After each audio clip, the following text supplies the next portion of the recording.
જય ગુરુદેવ. નમસ્કાર દર્શક મિત્રો. આજે આપણે સરસ્વતી નામના રાજયોગ વિશે જાણીએ. આવો કુંડલીના માધ્યમ દ્વારા સમજવાનો પ્રયાસ કરીએ. સરસ્વતી યોગ કઈ રીતના કુંડલીમાં નિર્માણ થાય છે. કેન્દ્ર સ્થાન એટલે કે પહેલું, ચોથું, સાતમું અને 10મું, ત્રિકોણ સ્થાન 5મું અને 9મું કહેવામાં આવે.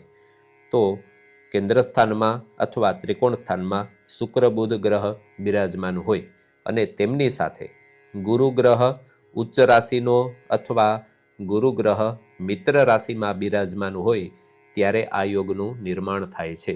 અહીં સમજવા માટે શુક્ર બુધ ગ્રહ લગ્ન સ્થાનમાં છે, તેમની સાથે 4 અંક દર્શાવેલ છે, મતલબ કર્ક રાશિનો ગુરુ અહીં બિરાજમાન છે.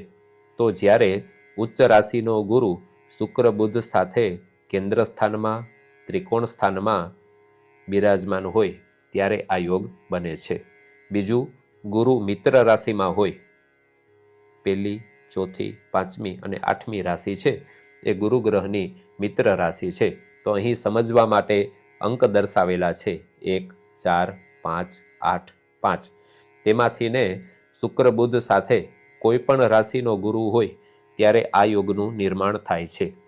બીજું, દ્વિતીય ભુવનમાં શુક્ર બુધની સાથે જ્યારે ગુરુ ગ્રહ ઉચ્ચ રાશિમાં બિરાજમાન હોય અથવા મિત્ર રાશિમાં બિરાજમાન હોય ત્યારે આ સરસ્વતી નામના રાજયોગનું નિર્માણ થાય છે. સરસ્વતી નામના રાજયોગ વિશે આપણે જાણ્યું. આવો હવે તેમના ફળકથન વિશે જાણીએ. સરસ્વતી યોગમાં ઉત્પન્ન થયેલ જાતક અતિ બુદ્ધિવાન હોય છે.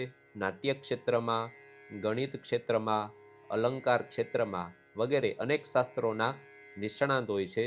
કીર્તિવાન બને છે, ધનવાન હોય છે, સ્ત્રી પુત્રોથી સુખી ભાગ્યવાન હોય છે. અસ્તુ. જય ગુરુદેવ.